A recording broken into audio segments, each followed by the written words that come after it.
संक्षिप्त रूप से मैं 10 मिनट में बोलना चाहूँगा। ये युद्ध कांड में वर्णन आता है जब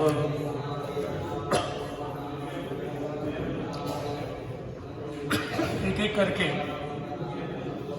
रावण के भाई, उनके जितने सारे सेनापति, उनके पुत्र एक एक करके मरते जा रहे हैं, मारे जा रहे हैं। तो यहाँ कुछ करीब 15 अध्यायों में बड़ा सुंदर से वर्णन आता है जब कुंभकर्ण का वध हो जाता है। रावण बहुत ही हताश हो जाता है और तत्पश्चात कुंभकर्ण के वध के बाद रावण जब सुनता है कि कुंभकर्ण का वध हो गया तो बहुत ही विलाप करने लगता है और एक एक करके अपने पुत्रों को, भाइयों को युद्ध के लिए जाने के लिए प्रेरित करता है।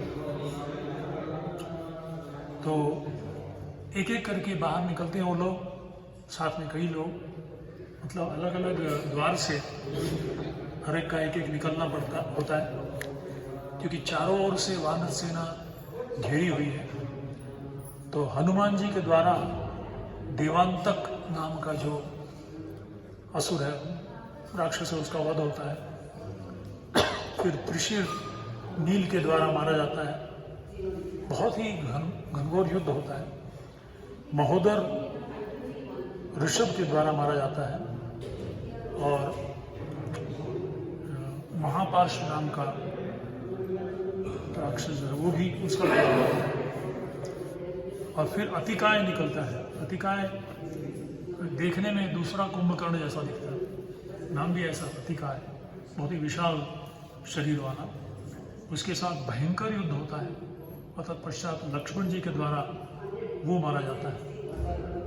अब रावण की चिंता होने लगती है और उसका राक्षसों की पुरी की रक्षा के लिए सावधान रहने का भी वो आदेश देता है पूरे अपनी सेना को।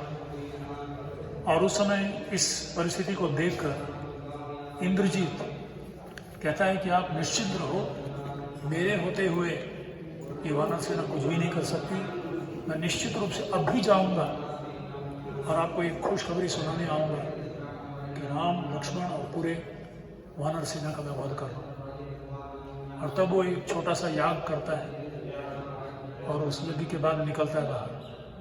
और उस समय उसने ब्रह्मास्त्र का संधान किया होता है जिसके द्वारा खुद अपने रथ और अपने घोड़ों इत्यादि को उस अभिमंत्रित करता है ब्रह्मास्त्र और फिर वहाँ से निकल के जाता है।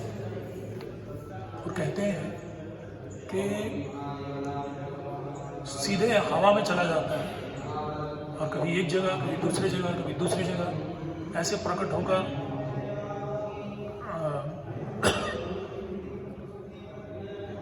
मतलब पूरे चारों ओर से तीरों की बौछार कर लेता है। और देखते देखते जितने सारे वानर, ये वो, एक एक 67 करोड़ लोग घायल या मृत सब मर जाते हैं। कोई मर जाता है, कोई घायल हो जाता है, कोई बेहोश हो जाता है और इस तरह से। और यहाँ तक कि बड़े बड़े जो वीर होते हैं, वानर वीर, वो भी घायल हो जाते हैं या बेहोश हो जाते हैं, मारे जाते हैं। और तत्पश्चात राम और लक्ष्मण की ओर भी आक्रमण करने लगता है। और जब रामचंद्र की ओर आता है तो रामचंद्र लक्ष्मण जी से कहते हैं कि सुनो लक्ष्मण, इसने ब्रह्मास्त्र का संधान किया हुआ है और वो हमारे पर छोड़ रहा है। ब्रह्मास्त्र को हमें सम्मान देना चाहिए, इसे लड़कर योग्य नहीं, तो हमें बेहोश हो जाना चाहिए। तो एक्चुअली दोनों बेहोश होकर गिर जाते हैं और देखते देखते पूरी सेना में कोई बचता ही नहीं है। सबके सब या मर गए या घायल हो गए या बेहोश हो गए। और ये देखकर इंद्रजीत को लगता है कि मैं जीत गया हूं, कोई है ही नहीं लड़ने के लिए। और वो ठाका मारता हुआ वापस चला जाता है। और जैसे रामचंद्र जी कह रहे थे कि इसके द्वारा उसको लगेगा कि ब्रह्मास्त्र के द्वारा हम सब मारे गए, और यही समझकर वो वापस चला जाता है। गिरे चुरे जो वानर वीर बचे रहते वो भागते हुए आते हैं विभीषण के साथ, और विभीषण ढूंढते थे कहाँ है, पहले जाम्बवान को ढूंढो। तो जाम्बवान मिलते हैं ब्रह्मा जी के पुत्र, और जाम्बवान को उठाते हैं। जाम्बवान आंखें बंद करके कहते हैं कि कौन, विभीषण है? बोले हाँ विभीषण। जाम्बवान सबसे पहले पूछते हैं, मुझे ये बताओ क्या हनुमान जीवित है क्या? कहते हाँ हनुमान। उसी क्षण वो ब्रह्मास्त्र के जो असर है 1 घंटे के बाद वो उठते हो तो बोलते हाँ हनुमान जी है, मेरे साथ ही है। हनुमान जी आए रहते विभीषण के साथ, वो तो इधर ही है। बोले फिर कोई समस्या नहीं। तो विभीषण को लगता है भाई सीता में राम लक्ष्मण सुग्रीव के बारे में नहीं पूछ रहे, हनुमान के बारे में क्यों पूछ रहे? और तब जाम्बवान कहते हैं कि अगर हनुमान जीवित है तो सब के सबको हम जीवित करा सकते हैं, अगर वो नहीं है तो हमारी आशा नहीं है। और फिर हनुमान जी कहते हैं मैं यहीं हूँ। तो कहते हैं कि एक कार्य करो, तुरंत आप हिमालय में जाओ, और कांचन और एक पर्वत है, 2 के बीच में एक ऐसा एक पर्वत है जिसके ऊपर सब प्रकार की जड़ी बूटियाँ उगती है। उस पर्वत को तुम्हें लाना पड़ेगा, और उस पर्वत में 4 प्रकार के जड़ी बूटियाँ मिलती है।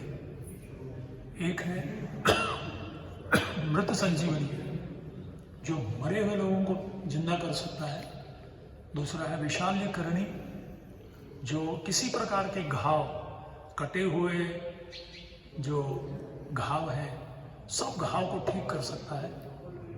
और तीसरा जो जड़ी बूटी है उससे जितने भी उसके दाग है वो भी मिट जाएगा एक क्षण में, और वापस पूरा ठीक ठाक हो जाएगा। और संधान करनी ऐसे कुछ दूसरा चौथा है जिसके द्वारा टूटे हुए अगर जड़ शरीर से अलग भी हो गया है, हाथ पैर गला, उसको जोड़कर अगर उस जड़ी बूटी को लगा दिया जाए तो वो ठीक हो सकता है।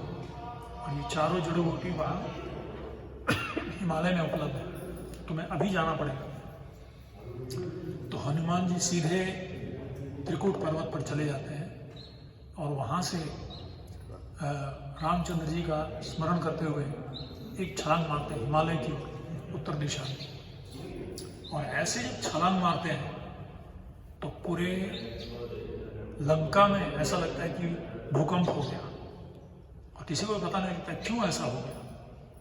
और वहाँ से हनुमान जी जाते हैं, हिमालय में जाते हैं रातों रात। और जैसे ही हनुमान जी वो जड़ी बूटी देखते हैं वो सब अंदर चले जाते पर्वत के अंदर, क्योंकि वो नहीं चाहते कि कोई इसको ले ले। ऐसा उनका जैसा टच मी नॉट होता है ना, स्पष्ट किया तो ऐसा मुड़ जाता, सिकुड़ जाता, ऐसे ही जड़ी बूटी अंदर चले जाते हैं। तो हनुमान जी ढूंढते हैं, कोई नहीं मिलता है, कोई किसी प्रकार का वो जड़ी बूटी दिखता नहीं है। तो उनको बहुत क्रोध आ जाता है और जोर जोर से कहते हैं कि अगर बाहर नहीं दिखे तो पूरा पर्वत को उठा के मैं ले जाऊँगा, क्योंकि अब रामचंद्र की सेवा में आया हूँ, वापस मैं नहीं जाऊँगा जब तक कार्य पूर्ति नहीं होगी। और जब इसकी कहने के बावजूद भी किसी प्रकार की जड़ी बूटी दिखते ही नहीं है, तो जो उन्होंने चेतावनी दी थी उसको सत्य साबित करने के लिए पर्वत को ही उखाड़ देते हैं पूरा। उस पर्वत को उखाड़ कर जैसे विष्णु चक्र लेकर चले जाते हैं, ललकारते हुए युद्ध में प्रवेश करते हैं, ऐसे हनुमान जी पूरी पर्वत को लेकर, संजीवनी पर्वत को लेकर ही वो वापस आ जाते हैं इधर। और वहाँ जैसे वो आते हैं लंका में प्रवेश करते हैं, और वहाँ हवा बहती रहती है, वो हवा इन जड़ी बूटियों को लग के ही जब फैलती है चारों ओर, तो सब वानर लोग ऐसे उठते मानो बस थोड़ा हरि बोल, और सबका हाथ पैर ठीक हो जाता है, सब कुछ, और सबके सब खड़े हो जाते हैं फिर से, और किसी को भी मालूम नहीं कि भाई हम लोग मर गए थे इत्यादि। और कोई प्रश्न उठ सकता है कि पूछ सकता है कि लाखों करोड़ जो असुर लोग मारे गए थे, जो राक्षस लोग मारे गए थे, रावण की सेना, उनका क्या हुआ? रावण का आदेश था कि हर रात को जितने लोग मारे गए सब राक्षसों को उठाकर समुद्र में डाल दिया जाए, ताकि वानरों को पता ही नहीं लगे कि कितने राक्षस मारे गए, और उनका मनोबल, क्योंकि सब जगह केवल वानर लोग देखेंगे तो उनका मनोबल कम हो जाएगा। और इसीलिए दुर्भाग्यवश रावण के लिए और सौभाग्यवश वानरों के लिए कोई भी उसमें राक्षस जो मरा रहता है वो उठता नहीं। रावण की सेना में कोई उठता नहीं, और जैसे उठते हैं तो लक्ष्मण जी कहते हैं कि अभी तो हमको आक्रमण करना चाहिए, रातों रात अभी हम लोग आक्रमण करते हैं। ऑफकोर्स जाम्बवान जी बोलते हैं कि इसको वापस लेके रख के आ जाओ, और रातों रात हनुमान जी फिर से जाते हैं, 2 ट्रिप मार के जाके उसे वापस रख कर फिर वापस आते। और यहाँ बोलते अभी वो लोग सब वापस गए हुए हैं, आज रातों रात हमको जाके आक्रमण करना है, और सब के सब घुसते हैं। राम एक बाण से उस दरवाजे को जो द्वार पे रहता है उसे तोड़ देते हैं, और सब सेना कोई ऊपर से कोई नीचे से सब ओर से आक्रमण करते हैं और पूरी तहलका मचा देते हैं। सॉरी। तो फिर कई सेना जो है आग लगा देते हैं, पूरे अलग अलग महलों में अंदर पूर्ण रूप से आग लगा देते हैं, और भड़कते हुए आग में से फिर से सारी सेना, रावण की सेना निकलती है बाहर, और फिर से घमासान युद्ध वहीं होने लगता है लंकापुरी में ही, और भयंकर युद्ध होता है उनके बीच में। और वो फिर से वानर वीर जो है आक्रमण करने जब जाते हैं तो कई उसमें से रावण की सेना में से जो महत्वपूर्ण सेनापतिगण हैं, सेनाध्यक्ष, वो लोग आ जाते हैं, और वहाँ भी भयंकर युद्ध में अंगद के द्वारा कंपन मारा जाता है, और प्रज्वंक द्विविद के द्वारा, और एक शोणिताक्ष नाम का असुर मैंद के द्वारा, और यूपाक्ष सुग्रीव के द्वारा, और कुंभ जो कुंभकर्ण के बेटा होता है, कुंभ और निकुंभ 2 बेटे होते हैं, कुंभ का वध सुग्रीव द्वारा कर देता है। और ये देखकर निकुंभ आता है, और वो पूरे बदला लेने के भाव में आया रहता है, बोले मेरे भाई और मेरे पिताजी का मैं बदला लूंगा। और ऐसा भयंकर युद्ध करता है कि ऐसा लगता है कि वो सारे वानर सेना को खत्म ही कर देगा। सीधा हनुमान जी छलांग मारते हैं, उसके सामने ही आ जाते हैं, और मुठभेड़ हो जाता है, और काफी हद तक उसमें तीर प्रहार करता रहता है, पर हनुमान जी तो सीधा बड़े बड़े चट्टान लेके उसको मारने लगते हैं, और अंत में एक घोषा के साथ निकुंभ का वध कर देते हैं। रावण जब देखता है कि सबके सब दिए एक एक करके मारे जा रहे हैं, तो फिर खर का बेटा मकराक्ष, वो भी बहुत बड़ा योद्धा रहता है, उसको भेजते हैं रावण, और बड़ा युद्ध होता है। मैं पढ़ रहा था तो 1-1.5 घंटा कैसा गया मेरे को समझ में नहीं। एक बार अगर वो एक श्लोक में घुसो तो फिर 3-4 अध्याय ऐसे ही जाता रहता है, इसका होने दो, उसके बाद ऐसे जबरदस्त युद्ध है। और उसमें अंत में रामचंद्र जी खुद मकराक्ष को मार देते हैं। अब रावण बहुत ही प्रैक्टिकली सब मारे जाते हैं, बस कोई प्रैक्टिकली बचा ही नहीं, बड़े बड़े योद्धा मारे जा रहे हैं, केवल इंद्रजीत बचता है। और रावण इंद्रजीत को कहता है कि अब तुम जाओ, तुम एक्चुअली वध करके ही आया था सबको, कहता है अभी तुम जाओ। तो वो तो बस उसको एक इंडिकेशन चाहिए था, बस उसकी पैर तो खुजली हो रही, कब निकलूंगा, सिर्फ रावण कहे और मैं जाऊं। और जैसे रावण कहता है उसको जाओ, तो बड़े उत्साह के साथ फिर से वो युद्ध में उतरता है। और ऐसे अद्भुत, मतलब वो उसके पास ऐसी सिद्धि भी रहती है कि वो किसी के नजर में भी नहीं आता, कभी यहाँ दिखता है कभी वहाँ दिखता है, और कोई उसे मार भी नहीं पाता है। और तब राम और लक्ष्मण आपस में चर्चा करने लगते हैं कि भाई अभी इसको एक ही तरीका है, मेरे पास एक अस्त्र है, क्योंकि इसको ढूंढना मुश्किल है, लक्ष्मण इधर देखते हैं तो उधर से आता है। तो रामचंद्र जी कहते हैं मेरे पास एक दिव्य अस्त्र है जिसको अगर मैं छोड़ूंगा तो जब तक उस कहाँ भी क्यों ना हो, प्रत्यक्ष हो या अप्रत्यक्ष हो, उसे ढूंढ कर मार कर ही आएगा। और उसके पहले लक्ष्मण जी कहते हैं कि अब मैं ब्रह्मास्त्र छोड़ूंगा।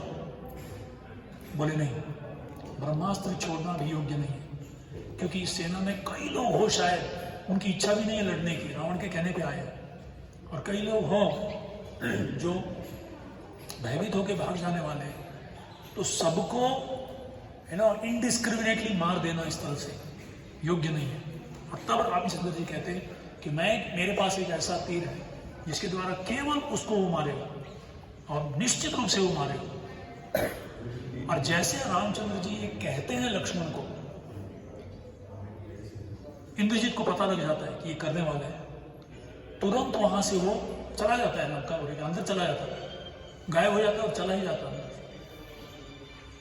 और फिर दूसरी जगह से निकलता है, एक द्वार से जाता है और दूसरे द्वार से निकलता है जहां हनुमान जी खड़े रहते हैं, और वहां सीता जी को लाता है, और सीता को रथ पर रख कर आता है बाहर। और हनुमान जी पूरे तैयार रहते हैं मारने के लिए, एक बहुत बड़ा चट्टान लेके सीधा मतलब खत्म करने के लिए तैयार रहते हैं। तब वो आता है और देखते जैसे सीता जी हाथ में है तो थोड़ा सा पका जाता है हनुमान जी। बोले क्या करूंगा, मैं मारूंगा, कैसे मारूंगा, प्रहार तो नहीं कर सकता। और वो ऐसे पकड़ के लाता है सीता को और कहता है कि तुम जिसके लिए तुम लोग इतने सब युद्ध कर रहे हो, देखो तुम्हारे सामने किस तरह से मारता हूं। और वो चिल्लाती रहती है सीता, डांटती रहती है, फटकारती रहती है, और देखते देखते सीधा गला काट देता है। हनुमान जी एकदम स्तब्ध रह जाते, बोले क्या हो गया ये? फिर भी लड़ते रहते हैं और तुरंत अपने वानरों को बोलते हैं तुरंत जाके संदेश दो, ये जाके संदेश देना ही है, और राम जो कहेंगे उसके बाद ही हम लोग फिर से लड़ाई करेंगे, उनके आगे अभी जो है वही करेंगे। और इस तरह से लड़ते लड़ते धीरे वहां से निकल जाते हैं हनुमान जी, और तब तक वो भी चला जाता है तुरंत, क्योंकि उसको करना निकुंभिला का यज्ञ करना रहता है। उसे मालूम हो जाता है कि अब एक ही तरीका है जो मुझे 100% इनविंसिबल बना देगा। अगर मैं ये निकुंभिला यज्ञ कर लूंगा तो समय लगेगा वो, और इसीलिए माया सीता को लाके इस तरह से उसका वध किया जाता। और ये लोग भ्रमित हो जाते तो वो अंदर चला जाता है और वो यज्ञ अपना शुरू कर देता है इसी स्थान पर। और वहां हनुमान जी जाते हैं, और जैसे रामचंद्र जी को ये खबर देते हैं, तुरंत रामचंद्र जी बेहोश होकर गिर जाते हैं। तो क्या हो, सीता मारी, तो बेहोश होकर गिर जाते हैं। और तब लक्ष्मण को बहुत क्रोध आ जाता है, और लक्ष्मण कहने लगता है कि भैया मैं कहा था धर करके आप अपने आप को नियंत्रित कर रहे थे, पुरुषार्थी का फिर से वहां पूरा उबसाता है रामचंद्र जी को, आप उठो, और हम लोग इन लोगों के साथ धर्म का युद्ध नहीं होगा, अभी जैसा है मार डालेंगे हम लोग, इस तरह से बोलते रहते हैं। और जैसे थोड़े क्षण में रामचंद्र जी होश आता है, तब तक वहां विभीषण आ जाता है, और विभीषण ही कहते हैं कि नहीं, ये हो ही नहीं सकता कि सीता जी को वो मार डाले, क्योंकि रावण ने अशोक वाटिका के चारों ओर ऐसा एक जेड सिक्योरिटी लगाया है कि कोई भी वहां प्रवेश नहीं कर सकता, इंद्रजीत भी नहीं। अरे सीता के लिए ही उसने मुझे त्याग दिया, जब मैंने कहा सीता को सौंप दो, इसीलिए उसने मुझे निकाला वहां से। बोले रावण कभी नहीं, अपना जान दे देगा पर वो सीता को कभी नहीं मारेगा इस तरह से। तो निश्चित रूप से आप निश्चिंत रहो, ये मायावी सीता का करके छल किया है और मुझे मालूम है वो कहाँ है। वो निकुंभिला का यज्ञ कर रहा है और वो यज्ञ अगर उसका संपूर्ण हो जाता है तो उसे कोई भी मार नहीं सकता और वो निश्चित रूप से सबका वध करने वाला है। और उसके लिए मैं निवेदन करता हूँ, हे राम, लक्ष्मण को आप भेजिए। तो रामचंद्र जी लक्ष्मण को अनुमति देते हैं और साथ ही साथ सुग्रीव, अंगद, जाम्बवान और कहते कि विभीषण को आप भी जाओ, और हनुमान, 4, और विभीषण को कहते हैं आप भी जाओ, उनको मार्गदर्शन देते रहो। और इस तरह से वहां से इस दिशा में आते हैं और पूरे चारों ओर, निकुंभिला के चारों ओर सारे इनकी सेना जो है, रावण की सेना घेरे हुए रहती है। तो सीधा ये वानर सेना आक्रमण करते हैं और इतना तहलका मच जाता है, इतना घमासान युद्ध होता है कि निकुंभिला वन, जो एक बहुत बड़ा वट वृक्ष रहता है, उस वट वृक्ष के नीचे बैठकर ये निकुंभिला यज्ञ करता रहता है। उसे आवाज़ सुनाई देता है और देखता है कि ये लोग हमारे ये जो राक्षसेनाएं मारे जा रहे हैं। तो फिर से वो उठता है, रथ पर सवार होकर आता है और जबरदस्त भयंकर युद्ध होता है उनके साथ। विभीषण को देखता है, पता चल जाता है ये नहीं तो यहाँ क्यों आएंगे ये लोग, जरूर ये विभीषण का चाल है। और विभीषण को ऐसे बुरी तरह से कहता है कि तुम गद्दार हो, तुमने किया, तुम ये खोल के रहते हुए, बहुत जो पहले ही बोला रहता है उसके 10 गुना। और विभीषण जी भी सीधा सीधा उत्तर देते हैं, बोले तुम मूर्ख हो, आज भी मुझे उतना ही प्रेम है। एक जगह बोलते विभीषण जी, मैं अभी मार सकता हूं इसको, पर पता नहीं जब भी मैं मारने के लिए उठाता हूँ मेरी आंखों से इतना आंसुओं की धारा बह जाती है कि मैं देख नहीं पाता हूँ। आज भी मुझे इच्छा नहीं होती। तो यहाँ नहीं बोलते वो, यहाँ तो उसको डांटते फटकारते हैं। बाद में एक जगह बोलते हैं लक्ष्मण को कि मैं मार सकता हूँ, पर पता नहीं जब भी मारने के लिए देता हूँ तो आई जस्ट आंसू आ जाते, तो मैं दिखता नहीं ठीक से मुझे, इसीलिए लक्ष्मण को कहते हैं आप ही मारो।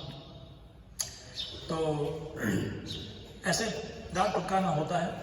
फिर हनुमान जी सीधा उसके ऊपर आक्रमण करने लगते हैं और हनुमान जी जब पूर्ण रूप से उसको मग्न रखते हैं, एब्जॉर्ब रखते हैं, विभीषण जी कहते हैं कि लक्ष्मण, अभी निकुंभिला वन से हमें उसे बाहर आया है, तुम वो बीच में चले जाओ और वापस उसे निकुंभिला वन में जाने मत देना। यह हनुमान से लड़ रहा है वो, और जैसे वो वापस जाएगा वहां से उसको तुम रोको। तो ठीक है, लक्ष्मण जी पीछे से आ जाते हैं और पीछे से आकर जैसे ये निकलने लगता है हनुमान जी को हट के, क्योंकि उसको वो यज्ञ खत्म करना रहता है, तो किसी तरह से दूसरे राक्षसों को वहां लगाकर निकलने जाता है। तो यहाँ लक्ष्मण जी सामने आ जाते हैं और इस तरह से उनके साथ उनका युद्ध शुरू हो जाता है। तो तब तक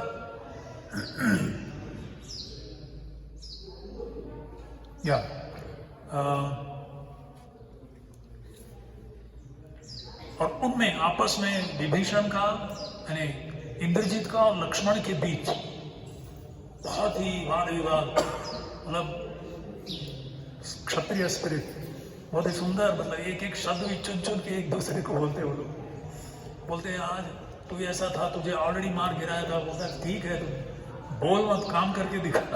इस तरह से दोनों का शुरू हो जाता है। और इधर जो चलता रहता है, विभीषण राक्षसों पर प्रहार कर देते हैं और वानर युद्धपति जो है वो सब हतो जब निकल जाता है वहां से तो बहुत हताश हो जाते हैं। तो फिर से विभीषण जी जाकर उनको प्रोत्साहन देते कि कोई चिंता मत करो, ये वध नहीं होगा और लक्ष्मण उसका वध करेंगे। आप लोग यहाँ से व्यस्त रखो इन राक्षसों को। और तत्पश्चात वहाँ युद्ध होता है और इंद्रजित का और लक्ष्मण का भयंकर युद्ध होता है।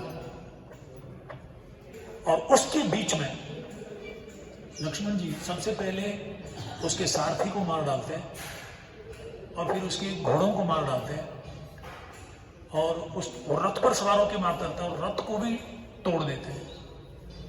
तोड़ते ही वो गायब हो जाता है और कुछ ही क्षणों में अंदर जाके फिर से दूसरा रथ लेके आता है, पुरी में जाके फिर से लेके आता है। तो सब स्तब्ध हो जाते, बोलते मानना पड़ेगा इसको, क्या दक्षता है इसके अंदर। अलग सिटी तक जाता है, तुरंत आ गया, फिर से लड़ाई होता है। अब 4 वानर लोग सीधा घोड़े के सर पे छलांग मार के मार देते घोड़े को, और दूसरा एक रथ के ऊपर जाके उसको उठा के ले जाता, उस क्या बोलते हैं सारथी को ही, और दूसरा तीसरा जाके रथ को तोड़ देता है। फिर से वो जमीन, तो दोनों जमीन पे खड़े हुए लक्ष्मण और हनुमान के कंधे पर बैठ के लक्ष्मण और वो, इस तरह से युद्ध चलता रहता है। और तब ये जब बढ़ता जाता है, अंत में लक्ष्मण जी एक ऐन्द्रास्त्र निकालते हैं और ऐन्द्रास्त्र निकालकर एक सुंदर कुछ श्लोक बोलते हैं और बाद में एक श्लोक कहते हैं। उस अस्त्र को, ऐन्द्रास्त्र को प्रत्यंचा पर चढ़ाकर, धनुष पर चढ़ाकर कुछ श्लोक कहते हैं, 4 श्लोक कहते हैं। या 5वां श्लोक ये है, धर्मात्मा सत्यसंधश्च रामो दाशरथिर यदि पौरुषे चा अप्रतिद्वंद्वं स्तैनम जहि रावणि। अगर प्रभु रामचंद्र जी धर्मात्मा हैं, अगर सत्यसंध हैं, यानी सत्य का हमेशा पालन करते हैं, और रामो दाशरथ ही यदि, अगर वो दशरथ नंदन हैं और दशरथ के ही पुत्र हैं, तो पौरुषे च अप्रतिद्वंद्व ये जो अस्त्र है, ये इसका वध करके आ जाए इंद्रजित का। तो श्री वैष्णव आचार्य कहते हैं यहाँ धर्मात्मा, क्योंकि कभी कभी कहते हैं कि वाली को राम ने पीछे से मार दिया और ये अधर्म का कार्य हो गया, पर वाली ही ये प्रश्न पूछता है और राम उसका उत्तर देते हैं और वाली संतुष्ट हो जाता है, बोले हाँ सही, आपने जो बोला सही है। तो दुर्भाग्यवश आज लोग आरोप निकालते रहते हैं, जबकि जो मरा उसने भी प्रश्न पूछा, वो सेटिस्फाई हो गया, अभी तक नहीं। तो वो 22 अलग अलग कारण देते हैं, तो फिर वो संतुष्ट हो जाता है। तो एक आरोप। दूसरा आरोप, राम ने झूठ बोला। वो कब?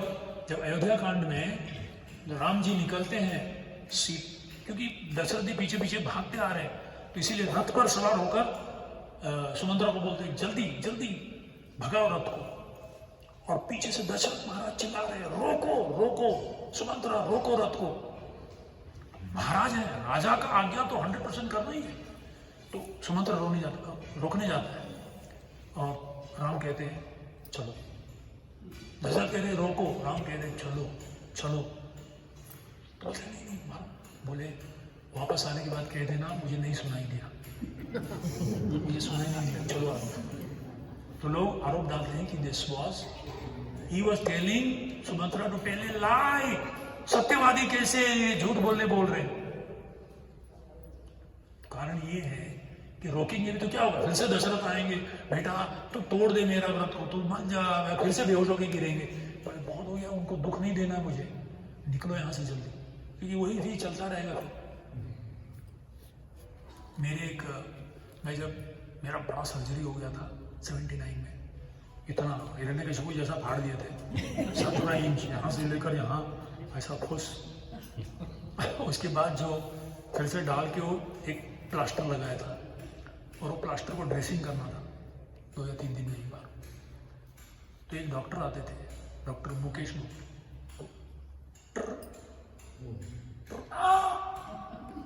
कुछ ऐसे बातचीत करते करते टर और थोड़ा, इतना लंबा प्लास्टर निकालते निकालते आधा घंटा लगता। और एक डॉक्टर आते थे, उनका नाम था doctor Farooq. So Rajinikanth how are you, बस खत्म। पर मेरे को एक्चुअली डॉक्टर फारूक का अच्छा लगता था। एक सेकंड में तो आने मालूम था कुछ तो होने वाला, टुडे विल नॉट, जबकि वो मुकेश जी बड़े प्रेम से ऐसे बोलते, राम बोलते मुकेश में नहीं चाहिए हमको, निकलो बाद में, फिर से रोना धोना चाहिए। सो ये दूसरा, तो इस तरह से राम यदि धर्मात्मा है और वो सत्यवादी है, और रामो दाशरथी यदि कहते कि नहीं नहीं वो तो पायस आया था, तो दशरथ का इन्वॉल्वमेंट था ही नहीं, दशरथ यज्ञ किया था, दशरथ नंदन राम है वो। तो ये तीन चीज, धर्मात्मा, सत्यसंधश्च, रामो दाशरथी यदि, पौरुषे च अति प्रतिद्वंदम ऐनम जहि रावणे। तो वो ये कहते हैं कि अगर ये तीन चीज सत्य है तो ये अस्त्र इसका वध करें, और तत्पश्चात छोड़ते हैं। और देखते देखते बड़ा कर्ण के कुंडल के द्वारा सजा हुआ इंद्रजीत का जो सर है अलग हो जाता है धड़ से और नीचे गिरता है। जैसे गिरता है सारे राक्षस 2 सेकंड के अंदर कोई दिखता ही नहीं, सब भाग जाते हैं। बोलिए मेन वाला गया काम से, तो सबके सब अंदर चले जाते। और उसके बाद वापस लक्ष्मण जी आते। बोलो सीताराम लक्ष्मण हनुमान की जय।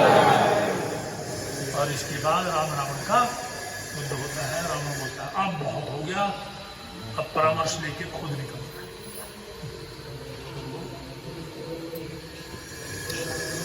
हरे कृष्ण। तो ये वो निकुंभिला वन है जहाँ इंद्रजीत यज्ञ करने जा रहे थे, जिसके द्वारा वो he would have become